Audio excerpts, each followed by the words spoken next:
Self-Learning Module for Grade 8, Quarter 1, Week 7 PE. In this module, you are expected to learn the passing skill in playing volleyball game. Specifically, this module will help you familiarize skills involved in volleyball to develop one's interest in the said sport. You are also expected to execute proficiently the skill, the passing in volleyball, as well as explain the health and fitness benefits and exhibit enjoyment in playing volleyball. The volleyball game becomes a popular sport in our country nowadays. The main objective of the game is to volley the ball over the net and land on the opponent's court. The team will only be able to do it by passing the ball. Also, volleyball is a strategic game like any other sports. The players should deliberately think of a move to win the game. Attacking is one of the skills that is needed to develop to effectively block and spike. Volleyball skills for attacking consists of 4 parts. Number 1, the approach. Players position their body in the air to be prepared to hit the ball. Number 2, the take-off. Players develop volleyball skills to quickly get off the ground using both legs to jump. The shorter the ground contact time is on the last 2 steps of the approach, the more elastic energy you can utilize for exploding high. Number 3, the mid-air contact. Players are positioned with their arms stretched upward about 6 inches behind the ball and contacts the ball on their highest jump. And the last one is the landing. Players land from their jumping position and land on the balls of their feet with knees bent. Volleyball fundamentals are key like most sports. Volleyball requires every player to get good at some basic skills before they can truly excel at the sport.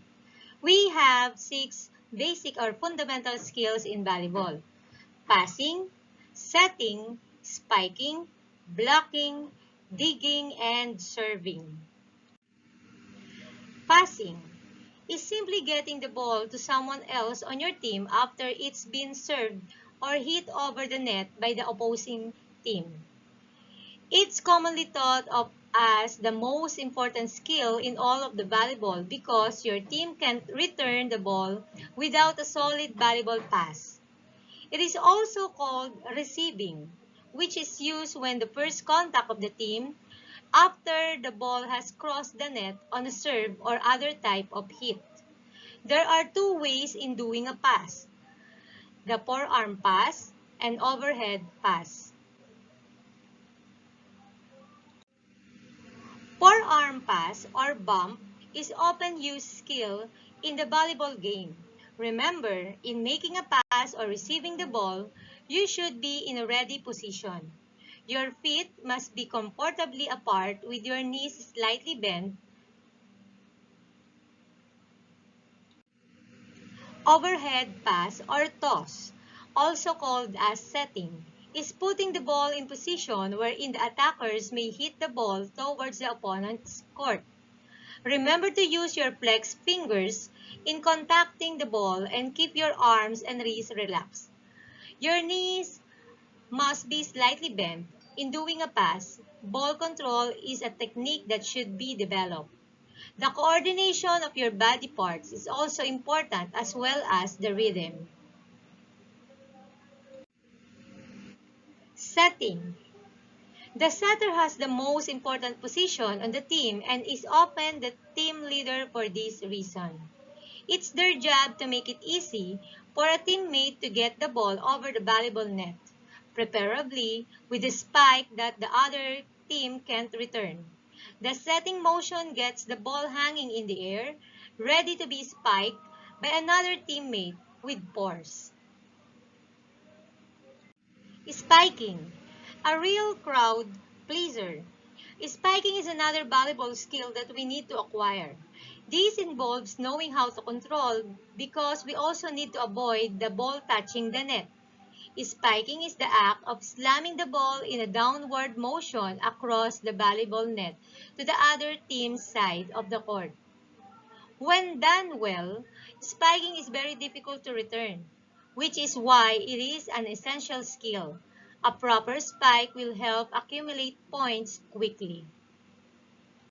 A spiker must be able to hit the ball while it is still just above the net. To achieve this, a player should practice jumping high. A player who's able to jump high has more chances of hitting the ball in the desired direction. The following tips should be observed to have a good spike. Take off with both feet to achieve balance.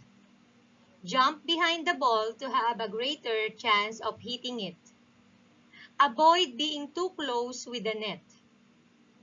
Strike the ball downward with force while in the air. Blocking is another important skill in playing volleyball, although it is probably the most expendable of the fundamentals. It is a technique done by the players of a defensive team in an attempt to return the ball to the opponent's court or make the ball of the ball on their court with lesser intensity for the other teammate to be able to retrieve the ball. By timing it right, you can jump up and deflect or block the opponent's attack before it is even crosses the volleyball net, which can take them by surprise and give your team an easy point. Digging is a defensive maneuver in volleyball that can save your team from an offensive spike or attack. Your job is to keep the ball from hitting the floor, and you do that by diving and passing the ball in a fluid motion. Unlike a typical pass, you will probably be trying to recover the ball from a steep downward trajectory. This is another great skill to have, but it is as important as passing, setting, and spiking. Serving. Serve in volleyball sounds simple for the other players, but it is actually described as one of the most important plays in the game. Serve is the act of putting the ball into play by a player. The server uses the hand or any part of the arm to send the ball over the net and into the opposing court. There are a variety of ways to serve the ball, but you will most often see the underhand, overhand, and sidearm serves. Underhand serve is a volleyball serve in which the ball is given a slight underhand toss from about waist high and then struck with a closed fist by the opposite hand. The server, who is right-handed person, faces the net with left foot forward. The ball is held about waist level in palm of the left hand in front of the right leg. Overhand serve. It is done by tossing the ball up into the thin air, then striking it with the opposite hand above the shoulder. The stance is just the same as underhand serve, but server tosses the ball above the head level and hitting it with extended hitting arm.